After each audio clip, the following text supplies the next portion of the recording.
From Pacifica, this is Democracy Now! There were, since 2004 to the end of 2013, 848 priests who were dismissed from the clerical status and reduced to the lay status. And several hundreds more had received other types of penalties.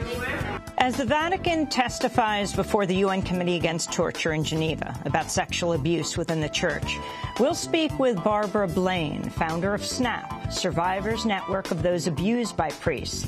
Then we'll speak to Kathryn Joyce, author of By Grace Alone. As sex abuse allegations multiply, Billy Graham's grandson is on a mission to persuade Protestant churches to come clean.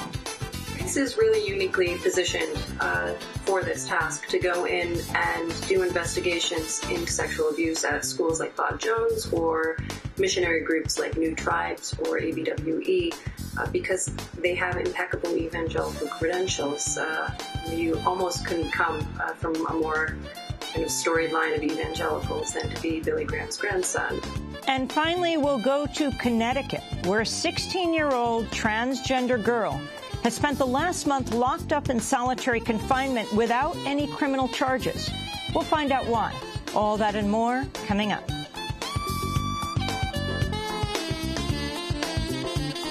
Welcome to Democracy Now!, democracynow.org, the War and Peace Report. I'm Amy Goodman. A new massacre by the Boko Haram in Nigeria has left several hundred people dead. Residents and local officials say dozens of Boko Haram gunmen attacked the northeast town of Gamboru and Gala on Monday. At least 336 people were killed and hundreds of homes and vehicles set on fire. Bodies were still lying in the street 2 days later. The town sits on the Cameroon border and was reportedly targeted because some residents were assisting the Nigerian army. News of the attack comes amidst global outcry over the Boko Haram's kidnapping of nearly 300 schoolgirls in the same region. On Wednesday, protests continued in the capital Abuja, calling on the Nigerian government to step up its search for the missing girls. I wish, but I think they should do more. I don't think they are doing enough, but I wish they can do more. But maybe something that is more beyond their control. So I wish, I hope, I'm praying, and please asking them, please try more, and get these girls out. Get them out of those monsters, from these monsters, and please, I'm so angry because it's just too much. It's too much for a mother to go through this. Nigerian police have offered a $300,000 reward for information leading to the girls' rescue. A video from the Boko Haram this week threatened to sell the girls into captivity amidst rumors that's already happening. The Boko Haram seized 11 more girls in another kidnapping on Sunday. At a rally outside the Nigerian consulate in Washington, D.C., Democratic Congressmember Sheila Jackson Lee addressed reports the kidnapped girls have been sold off for as little as $12.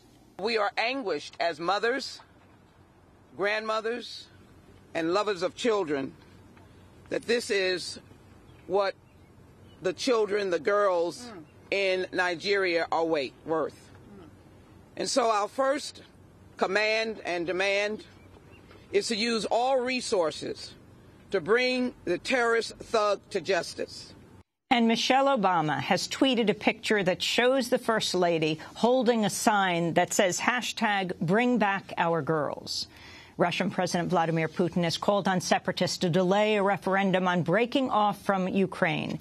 Areas in eastern Ukraine occupied by pro-Russian forces are set to vote this Sunday on whether to seek autonomy.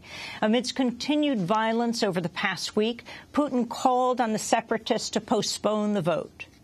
We call on the representatives of southeastern Ukraine, the supporters of the federalization of the country, to postpone the referendum planned for May 11 this year.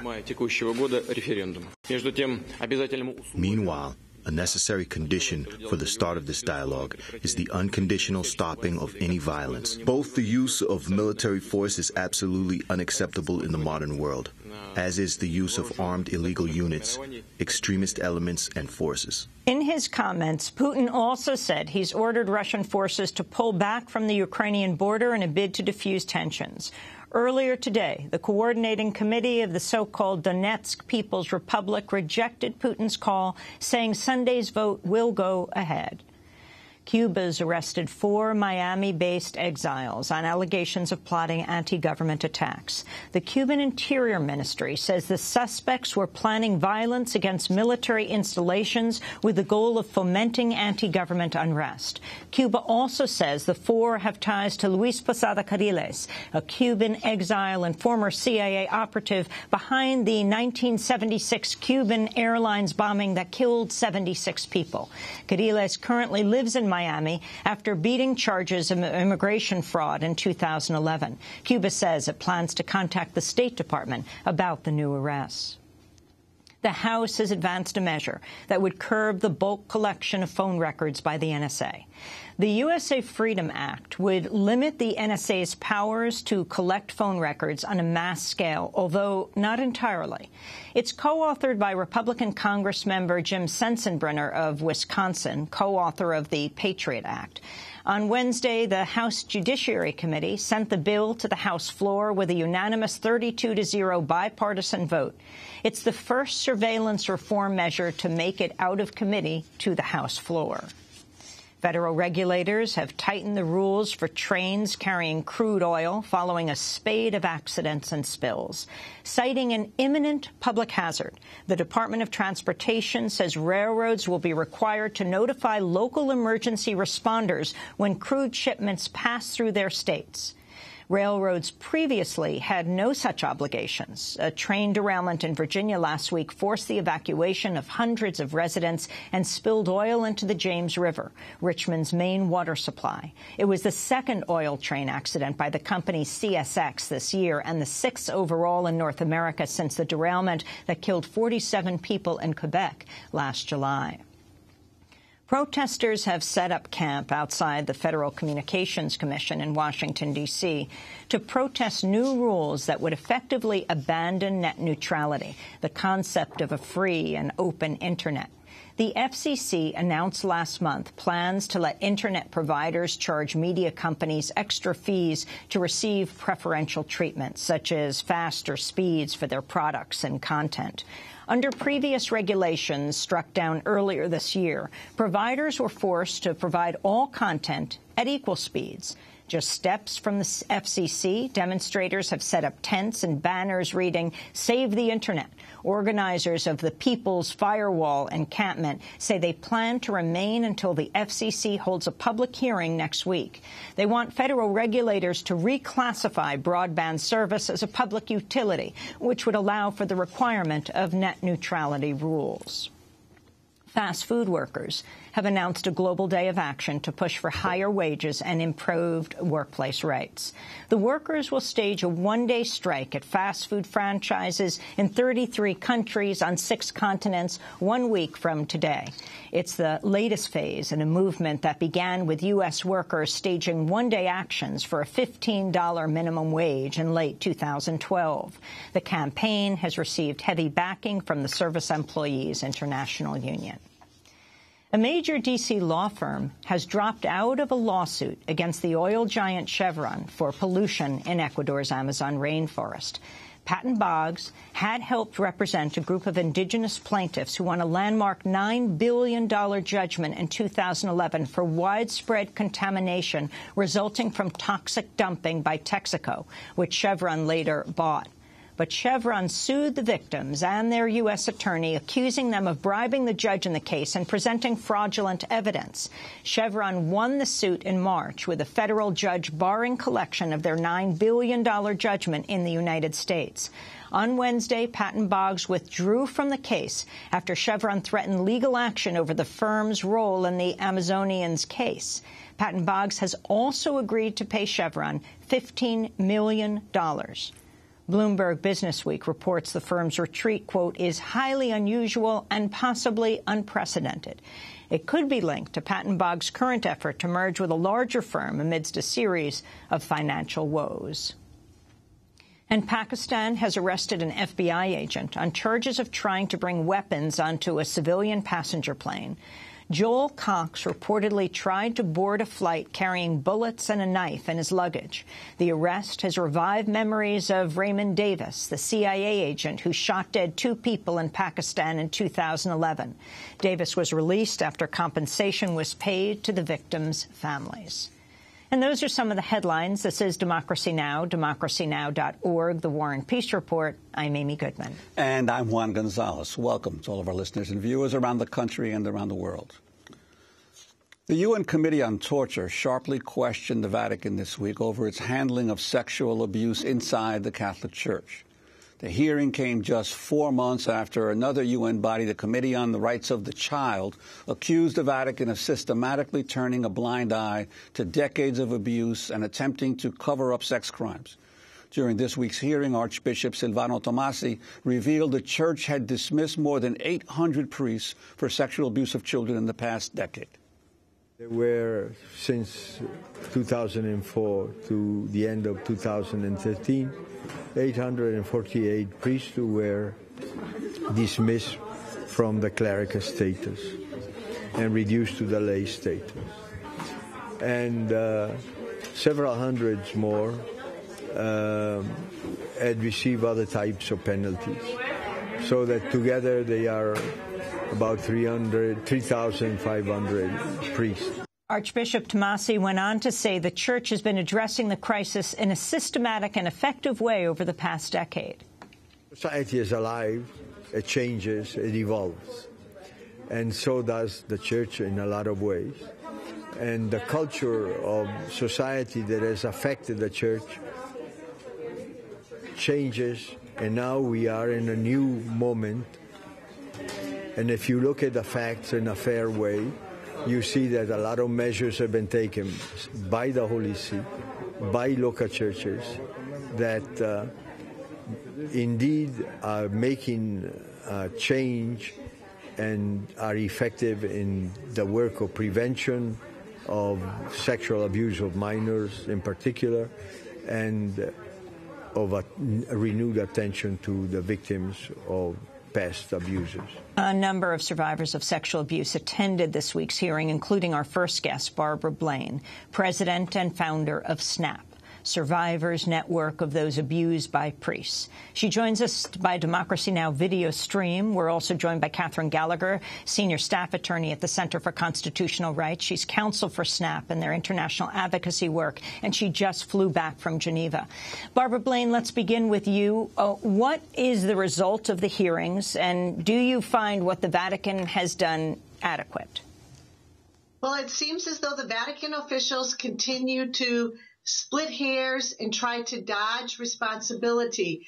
They claim to not have the authority to stop the sexual violence, and we are convinced that they do, and that they are making lofty statements, but they're not really taking action that would protect children. And the sheer numbers that they revealed, $2.5 billion that they say has been paid in compensation, and 800 priests. Could you respond to that? Well, I think it's really important to recognize that numbers are not going to protect children. We would say, what are the names of these individual predators and where are they today? That kind of information is what would protect children. And we continue to receive reports that sexual predators remain in ministry. We think that Pope Francis and the Vatican should immediately remove all the sexual predators. And we think that they should be punishing the bishops who have transferred these predators and enabled them. Can you talk about how broad, widespread the problem is? The numbers of priests that they've expelled, that they've punished, and the number of people that you think are involved? Well, there's no way of really knowing completely how many. The Church's own officials will admit to approximately 100,000 victims in the United States alone, but we believe there are many more, and our concern is that we keep hearing reports that priests who have been removed allegedly removed from ministry keep turning up, working in ministry in a new location. And so we are not confident that children are not at risk. In fact, we believe there are children and vulnerable adults who are being raped and sodomized even today. Barbara, can you tell us your own story, why you founded SNAP? What happened to you? Well, when I was growing up over in Toledo, Ohio, the priest in my parish began to sexually violate me in the summer between 7th and 8th grade. I didn't tell anyone till I was well into adulthood, assumed it was my fault, and at the same time felt helpless to stop it. But it wasn't until I was into my 30s before I really went back to the church officials and tried to confront and face this. And when they didn't help me, I started looking for other victims, and this was the 1980s, and there was a self-help group for everyone then, so we had a theory that we would just find each other and figure out how to find healing. Unfortunately, what we learned is that many of our perpetrators were still in ministry, and the church officials had really duped us into keeping us from law enforcement and promised that that our perpetrators would be removed from ministry, when in fact that is not what happened. Kathryn Gallagher, I wanted to ask you, this is a scandal that has been being exposed now for decades, and it continues to grow in size. The significance of now the United Nations Committee on Torture taking up this issue on the world scale. Yeah, we consider what happened this week quite historic. As you indicated, this is the second time this year that a UN body has called the Vatican to account for its actions, and bringing it to the international level is really the appropriate place. As Barbara pointed out, this is a global problem, and it requires a global response. SNAP has heard from victims in 79 countries. And for far too long, these acts have been called sexual abuse or inappropriate touching. The actions have been minimized. What we're hoping comes out of the Committee Against Torture is recognizing these acts for what they are: international crimes, torture, cruel and inhuman and degrading treatment, and that in doing so, it both validates what has been done to the survivors, the victims, the profound harm, as well as carries with it some of the legal triggers of recognizing torture in terms of national prosecutions or even international action. And this becomes possible because the Vatican only recently signed the Convention on Torture. Well, the Vatican actually signed the Convention 12 years ago. As most countries come to report every 3 or 4 years, the Vatican was 9 years late in putting in its first report. SNAP and the Center for Constitutional Rights went to the International Criminal Court in 2011, and since that time we have seen international focus put on this issue and a real recharacterization of the problem as isolated to certain countries or, again, just sexual abuse, and really recognizing it for the global crimes that it is, and the role of the higher-ups in the Vatican for enabling these crimes. What does it mean that the Holy See's position about adherence to the UN Convention Against Torture applies only to the territory of Vatican City? Yes, this is something that we heard the Vatican press both before the Committee on the Rights of the Child and the Committee Against Torture, saying, okay, the Vatican has signed on to these treaties, but it's really only that small territory in Rome that the obligations apply to.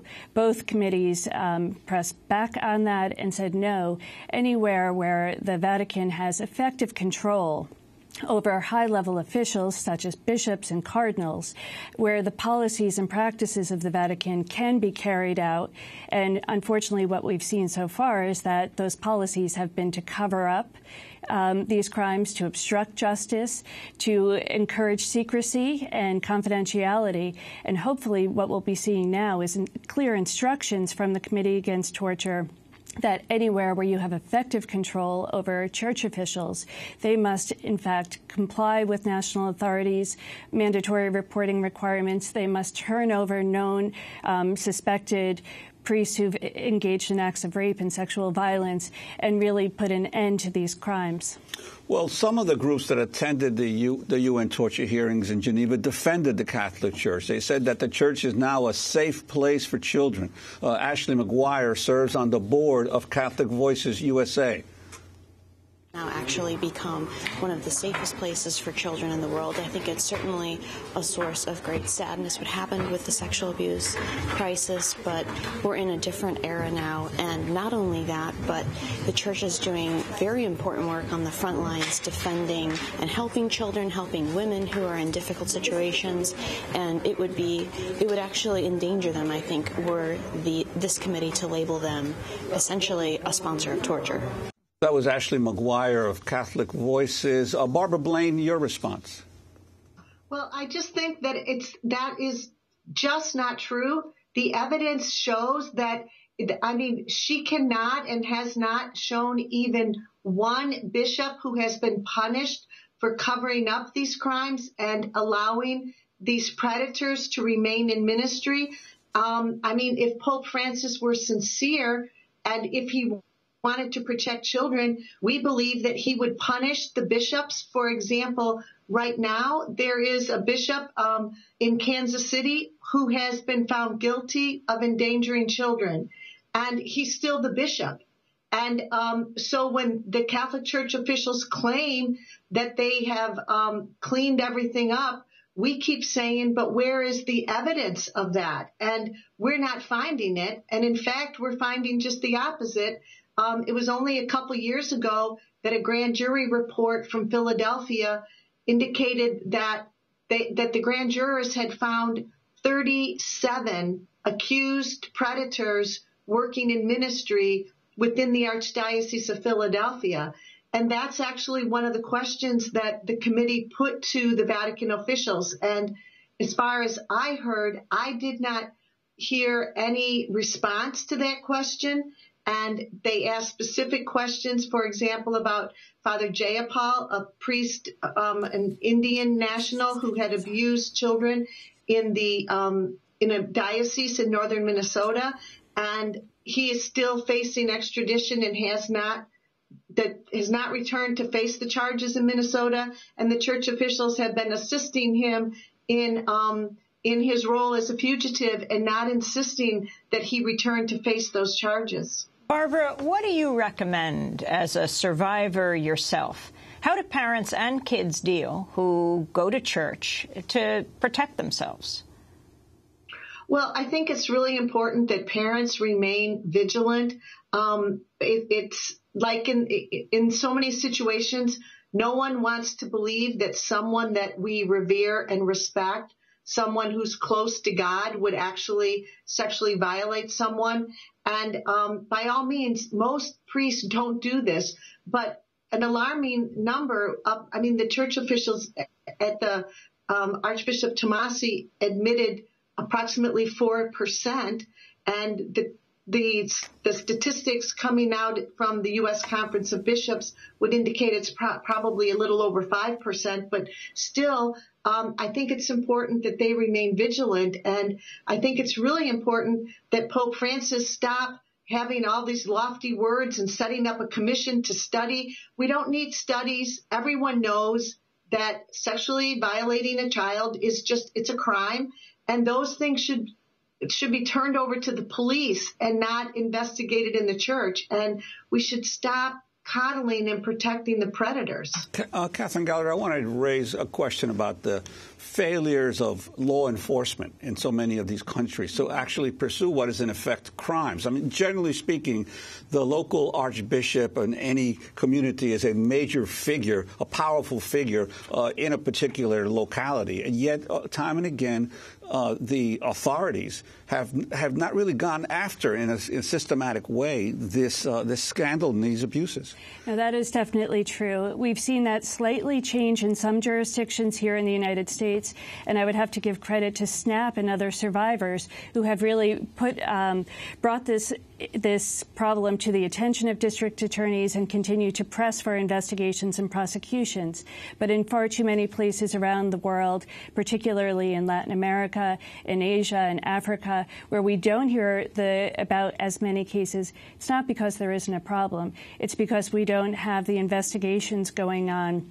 We don't have the prosecutions and the national commissions. So I would call on law enforcement and national authorities to be much more vigilant and much more aggressive in investigating and prosecuting these cases, and to not, bow to the pressures of putting forward what may be seen as unpopular cases in some areas. Kathryn, we're going to link to your report, shadow report that you prepared for the UN Committee Against Torture. But what most surprised you in these findings? Among them, you talk about suicide. Yeah. The acts of torture documented in our report with cover art by Megan Peterson, a survivor, quite powerful work.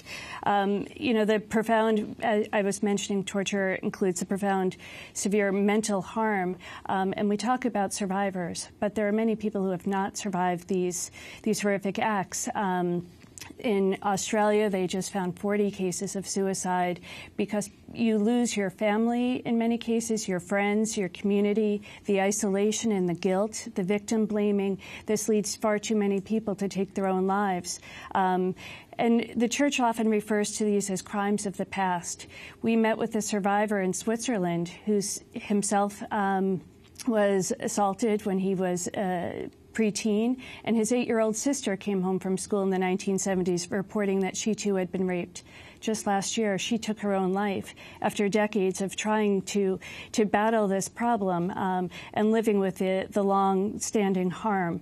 So it's really devastating, and we're very glad that the Committee Against Torture is looking at this with the seriousness it needs. Well, Kathryn Gallagher, I want to thank you for being with us, Senior Staff Attorney at the Center for Constitutional Rights. For the last 3 years, has served as counsel for SNAP. And Barbara Blaine, thanks for joining us from Prague, from the Czech Republic, after leaving Geneva, president and founder of SNAP, Survivors Network of Those Abused by Priests.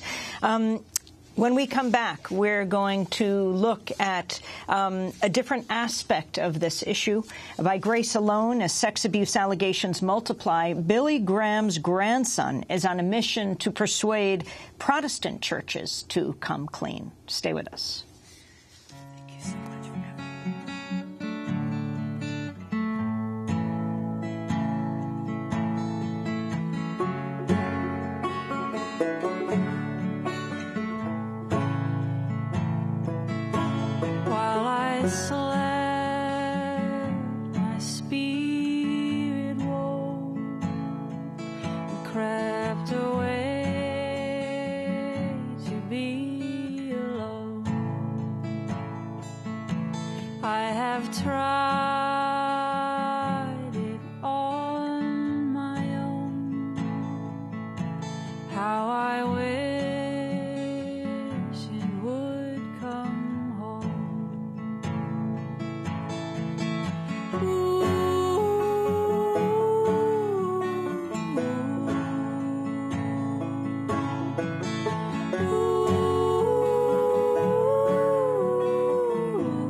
Shapeshifters. This is Democracy Now!, democracynow.org, The War and Peace Report. I'm Amy Goodman with Juan Gonzalez.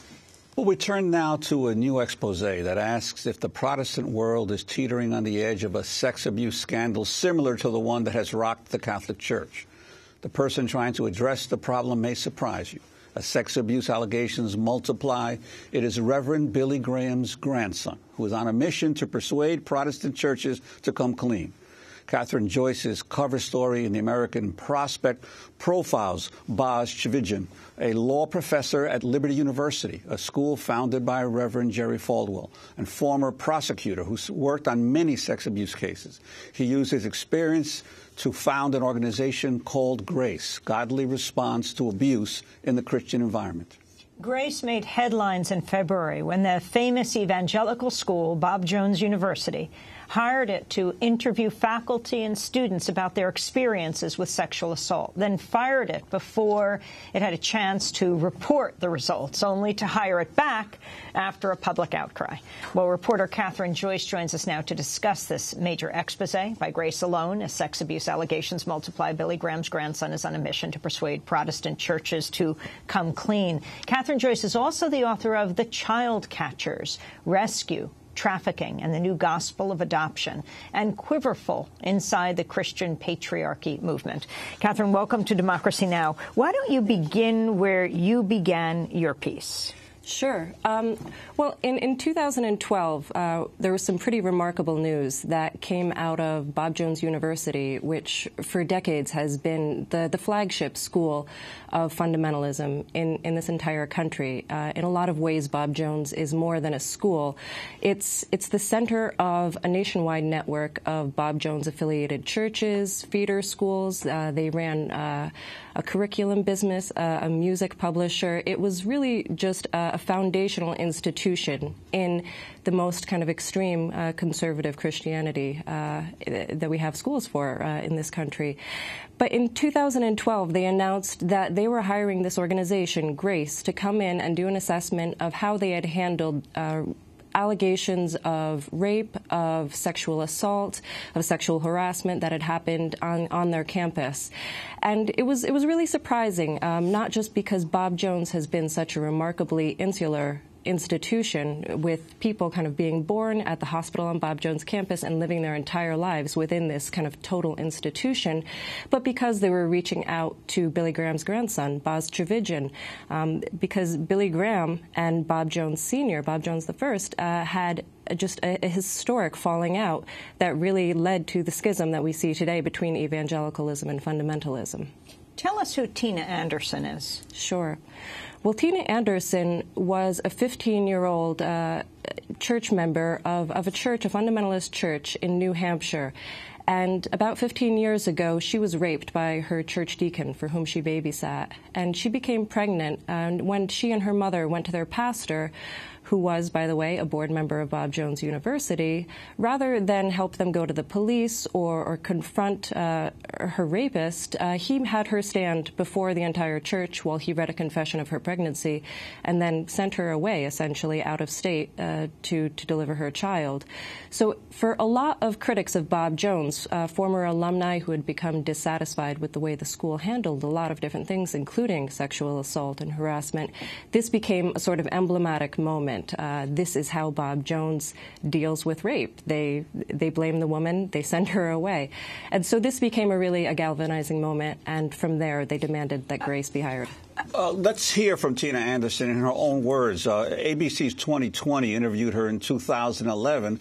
In this clip, she describes what happened after she and her mother reported the rape to Phelps.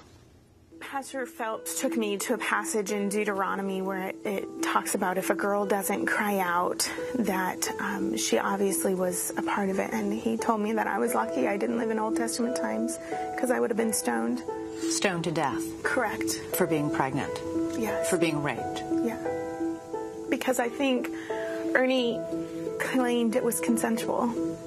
Did it matter to Pastor Phelps that a 15-year-old girl can't legally give her consent? No. During the meeting, Tina was also alarmed by a remark she alleges Pastor Phelps' wife, Linda, made. She actually asked you if you enjoyed having sex with Mr. Willis? Yes. I was in complete shock, and I think I was just blown away that would even cross her mind. Linda Phelps denies saying that, but according to Tina, Pastor Phelps tells her to write a statement asking church members to forgive her transgression. For allowing a compromising situation to occur because I had let him in my house. Which brings us back to that October Sunday in 1997. Hundreds of congregants fill the pews at Trinity Baptist Church. Children and teenagers are asked to leave the sanctuary. Then Pastor Phelps said we have a matter of church discipline to deal with. First, Ernie Willis stands up and admits to adultery and asks for forgiveness. And then Pastor Phelps said, here's a completely different matter, and made me get up, and he read my letter and then told everybody I was pregnant. What did it feel like standing there in front of that entire church, having that letter read? Completely humiliating. I was sobbing. That was Tina Anderson being interviewed on 2020 back in 2011. Her pastor, Chuck Phelps, as you mentioned, went on to become the president of Marantha Baptist Bible College in Wisconsin and served on the board of trustees of Bob Jones University, as well as on its missionary and youth camp boards. And so once again here, as in the stuff we've been looking at the Catholic Church, we're seeing this church trying to handle this all internally, protecting the perpetrator, and no criminal charges or even exposure beyond the church occurring. Absolutely. I think this is sort of the message that Grace says that they put out there, is that way too often churches respond to these stories, which do happen in all culture, which happen in secular culture just as much as in religious cultures. But a lot of times churches respond by circling the troops, by saying we need to protect the cause of Christ. If we let this get out, this is going to damage our ability to save souls, and so we need to keep this quiet. And as we could see from that clip, I mean, that's horrifying to put that on a young girl and make her carry the weight of that assault in order to protect the church's reputation. So can you talk about what's happened with the investigation at Bob Jones University, and then talk about the next investigation of Grace, the MKs, the missionary kids? Sure. Well, the Bob Jones investigation is still ongoing currently. The report has not yet been released. But what happened was, after about a year of doing interviews with about, I think, more than 100 students and former staff and current staff, Bob Jones pulled back, and just a few weeks before Grace was finishing its last interviews with staff, Bob Jones pulled back, and then they sent, out of the blue, a termination letter to Grace saying, we're letting you go, you've done amazing work, but we're terminating you, and let's get together and form a new contract.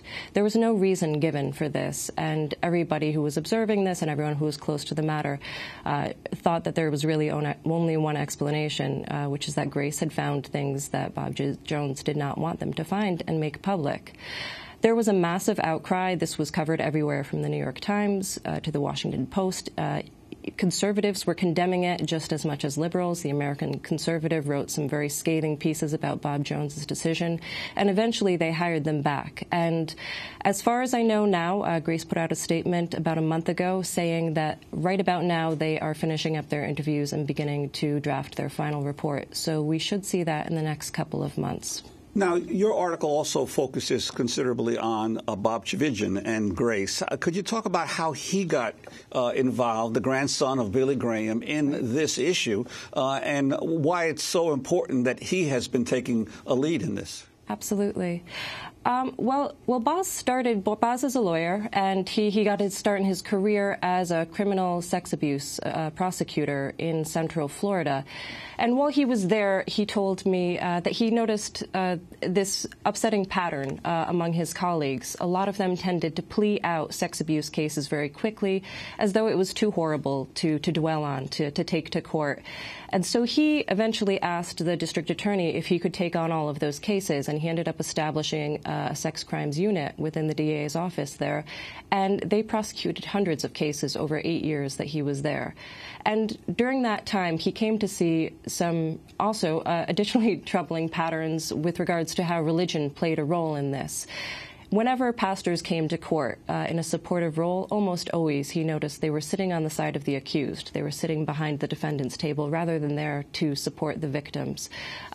He was starting to hear stories from around the country. People were calling him and asking, saying, I had the situation in my church where, some girls were molested. The father went to the pastor. The pastor counseled them that, look, the abuser is very repentant. How about we just have him get more involved in church life? And will that be repentance enough? And we can forego reporting this to the police.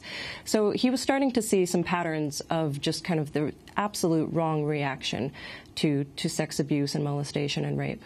I want to turn to Baz Chivijian. In his own words, yes, the grandson of Reverend Billy Graham, the former prosecutor who's now the founder of GRACE, which again stands for Godly Response to Abuse in a Christian Environment.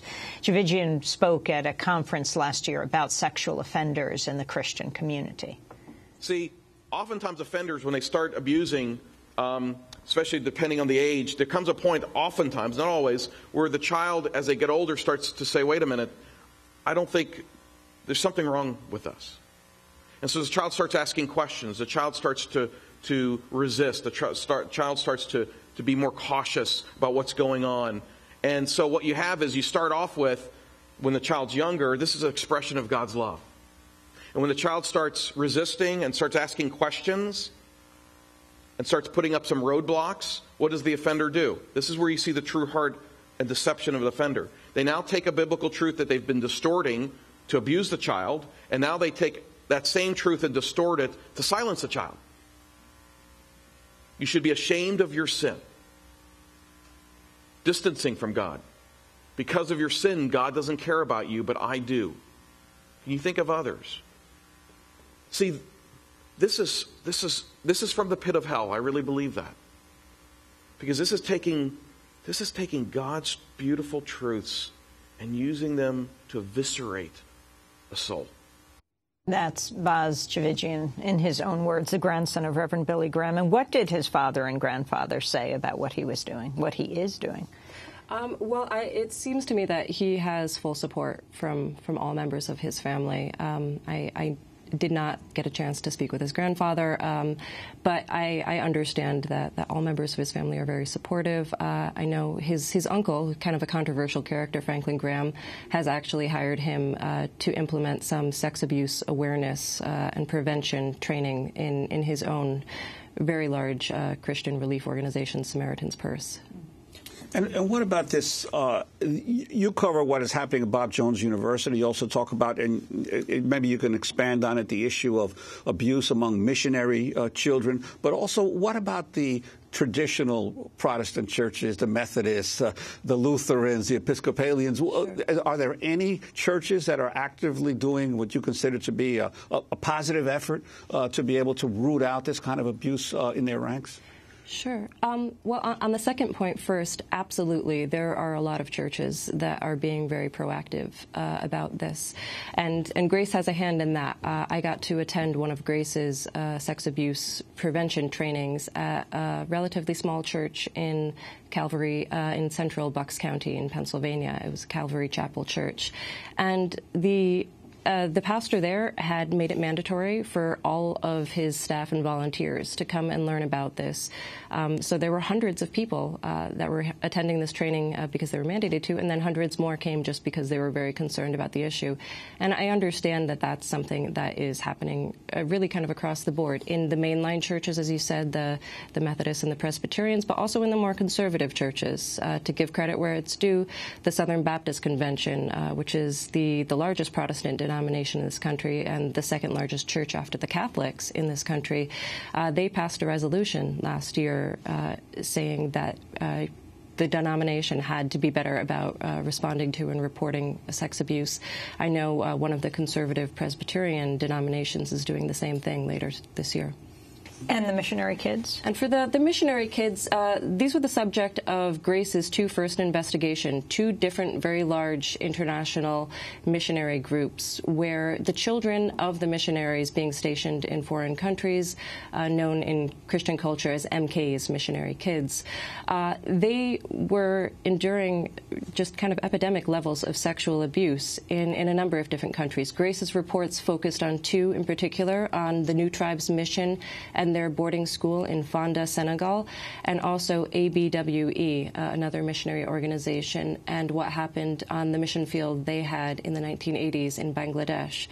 And two different situations, but a lot of similarities in some ways, in that these were both kind of very authoritarian atmospheres where children were expected to do what any adult kind of in their world was telling them to do, and this made them, sadly, kind of very vulnerable to abusers who came by. And you're talking about the missionary kids. What about the people in the communities they come to, for example, in Senegal or in Bangladesh? What happens to them? I'm sure that there are stories there as well. Grace's two reports in these situations focused on what happened to the children of missionaries, but I'm sure there are even more untold stories in terms of the children already living there who were in many ways much more vulnerable. In some of your writings, you've dealt with the issue of patriarchy and its relationship to religious thinking. Any sense of on your part whether there are structural or philosophical directions in the churches that allow this kind of stuff to be covered up? Well, I think absolutely. And obviously not all very conservative Christians or all members of the self-described patriarchy movement are going to be abusive. But reading all of these reports and looking at all of this and speaking to dozens of people, it kind of does become clear, Grace's assertion, that a main factor contributing to abuse and the silencing of abuse of victims is authoritarian structures that focus much more on rigid rule following, on hierarchies within a church or within a community, on the subordinate role of women and children. And when you have all of these things coming together alongside a culture that sees it as imperative to cover up mistakes so that you can still promote the cause of Christ, that you are being a good evangelical witness, a lot of these things conspire to make abuse not just more common, but much more invisible. Finally, what most surprised you, Kathryn, Joyce, in your investigation? Well, I think what surprised me the most was watching in real time this pattern happen of Grace going and starting and doing this investigation, getting a year into it, having spoken to dozens, hundreds of people, and then having the institution back out. This had happened once before with the mission group ABWE, and then it happened again with Bob Jones. And it was very interesting to see that, and it raised this interesting question about whether or not there is a catch-22 at the heart of Grace's incredibly admirable mission, that they are being hired by the groups that they're investigating. And I think that that's a really interesting question to ponder, but I think we also have to look at their work and say that this is very much needed. Bob Jones University is based in Greenville, South Carolina. That does it for this segment, but we'll continue to follow this. Kathryn, Joyce, thanks so much for your report. You. Cover story of the American Prospect by Grace Alone. As sex abuse allegations multiply, Billy Graham's grandson is on a mission to persuade Protestant churches to come clean. We'll link to it online. Also, Kathryn is author of The Child Catchers, Rescue, Trafficking, and the New Gospel of Adoption, and Quiverful Inside the Christian Patriarchy Movement. When we come back, we go to Connecticut, to a 16-year-old trans girl. How is it that she ended up in solitary confinement in prison? She has not committed any crime. Stay with us.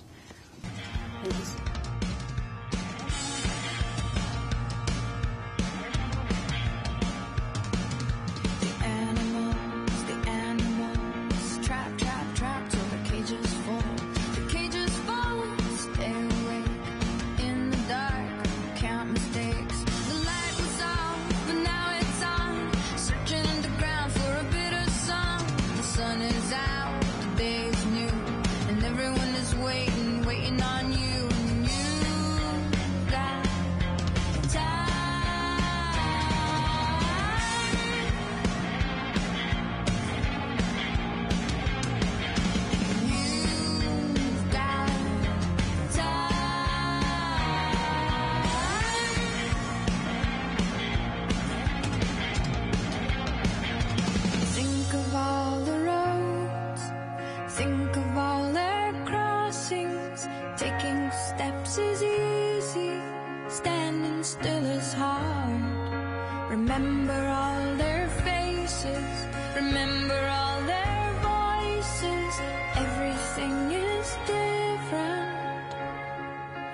second time around.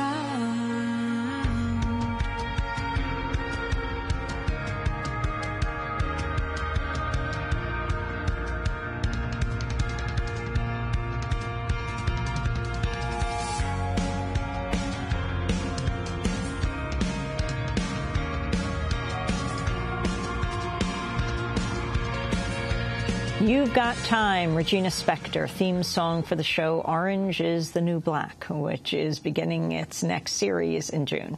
This is Democracy Now!, democracynow.org, The War and Peace Report. I'm Amy Goodman with Juan Gonzalez. Imprisoned in solitary confinement without any criminal charges. That's the plight of a 16-year-old transgender girl of color in Connecticut known as Jane Doe. 1 month ago today, a Superior Court judge ordered her to be sent to prison after the Connecticut Department of Children and Families requested the transfer, claiming they couldn't safely care for her. The move is allowed under a rarely used Connecticut statute. To justify sending Jane Doe to prison, DCF cited her alleged history of violent behavior. But in an affidavit to the court, Jane Doe wrote, quote, "I feel that DCF has failed to protect me from harm, and I am now thrown into prison because they have refused to help me." She goes on to detail how she was repeatedly sexually and physically abused from the age of 8 to 15 at the hands of both relatives and DCF staff, all while she was under the supervision of the DCF. Jane Doe is being held in an adult women's prison in Niantic, Connecticut. Last month, she described her experience there in the Hartford Courant, writing, quote, "I'm in my room 22 hours a day with a guard staring at me. Even when I shower and go to the bathroom, it's humiliating. Women constantly scream and cry, and it was hard to sleep. They moved me down a different hallway where it's not as crazy. I tell myself this is just a nightmare, but it doesn't end." Well, to talk more about Jane Doe's case, we're joined by Aaron Romano, Jane Doe's lawyer in federal court. He's speaking to us by audio stream from Hartford, Connecticut. And here in New York, we're joined by Chase Strangio, staff attorney with the ACLU's LGBT Project. We welcome you both to Democracy Now! Let's begin with Aaron Romano. Tell us just where Jane Doe is now and what has happened to her. So Jane Doe is in an adult female facility in Connecticut. There's only one female facility in Connecticut. And because of her status as a juvenile, she has to be separated from any and all, from sight and sound, from any and all adults. So she's in virtual isolation from anyone else in that jail. And why are they? Why is the state claiming that they have so much problem being able to handle her? Well, you covered that a little bit here. She was in DCF supervision from the age of 5 and sexually abused from the age of 8 through 15. So that was about 7 years of sexual abuse that she suffered. While she was in a residential treatment facility through DCF supervision, a staff member aggressively approached her, placed her in an illegal restraint. That staff member was later discharged for that illegal restraint, and she defended herself. After experiencing sexual abuse for close to 7 years, a child will have a certain sensitivity to touch or approach and may interpret certain situations from a very defensive perspective, and the staff should have been well aware of that. So in response to that, DCF just wanted to pass the buck on, so to speak, to the Department of Corrections. And they wanted to just dump her on the Department of Corrections and say, listen, we don't want to take care of her anymore. You take care of her. Jane Doe is a trans girl. Why was she placed in a male prison? Well, she's actually not in a male prison now, but the original intention of the DCF in their motion was to place her in a male facility in full denigration of her status as a trans female. Why they intended on doing that, I don't know. DCF's mandate is to act in the best interests of their children, knowing full well that she's a transgender female. To put her in a male facility would just create a condition of, in no certain terms, harm to her. And what about the issue of the DCF or the Department of Children and Families' responsibilities in this case, given the fact that she claims she was abused while she was under their custody? Well, that's curious, because what it does is it brings to light some of the issues that affect DCF agencies across the nation. DCF agencies historically have had some difficulty in dealing with children who suffer from sexual abuse or just abuse generally. There needs to be more funding for DCF agencies so they can create safe environments for these children if they have to be removed from their families. As we can see here, there's a lack of facilities that are available for children like Jane. In her affidavit to the court, Jane Doe details a litany of sexual abuse that took place under the Department of Children and Family Supervision at the hands of relatives and the staff at DCF, starting when she was 8. She wrote, quote, "At about 12, I was placed by DCF at a residential facility in Massachusetts where a worker used to show the other children pornographic magazines, and on 2 occasions I was in his office. He had me perform oral sex on him. At about 13, at Connecticut Children's Place, a DCF facility, a staff member took me off school grounds, took me and another transgender female to the movies and dinner. In the parking lot after dinner, the other transgender female performed oral sex on him, and he drove to a more secluded place where we both performed oral sex on him. And at about age 13, at CCP, another boy who was a resident came into my room at night, placed his hand over my mouth, placed my face into a pillow, and anally raped me." She goes on to detail multiple other incidents of sexual violence, including abuse she experienced while working as a sex worker, writing, quote, "I'm tortured by these memories." Chase Strangio of the ACLU. Talk about what has happened to this young transgendered woman now in prison in solitary. I mean, I think, unfortunately, what this case shows is it's a part of a much larger and systemic problem with both our criminal and our civil confinement systems, whereby trans people, particularly trans girls and trans women of color, are just placed in solitary confinement as a matter of course. And it's almost always done ostensibly for their safety, but what we know is that the harms of solitary confinement are absolutely devastating. They're particularly, devastating for young people whose brains are still developing, who are still growing, and then they're even more traumatic for people who have a history of trauma like Jane does. And what we also know from about a decade of comments to the Prison Rape Elimination Act is that trans people who are almost universally housed in solitary confinement are more vulnerable to sexual abuse while in solitary, usually from officers and other staff. And the figures, the statistics, staggering. Among all transgender people, 16% have been incarcerated, and among black transgendered people, almost half, 47%, have been incarcerated? The numbers from the National Transgender Discrimination Survey are indeed staggering. And so these are the drivers of incarceration, disproportionately impact trans women of color in particular. And then once incarcerated, the incidents of violence are particularly acute for trans people. In one California study of trans women in a men's prison there, they found that 59% of transgender women in California prisons had been sexually abused. And so now we have a 16-year-old transgender girl with no criminal charges held in solitary confinement for 30 days, potentially longer, up to a year, vulnerable to all these harms and getting absolutely no care. And Aaron Romano, what are your next steps in terms of defending your client and in the situation that she's in right now? Well, we filed a lawsuit in federal court to seek an injunction to prevent Doe's further incarceration in the adult facility.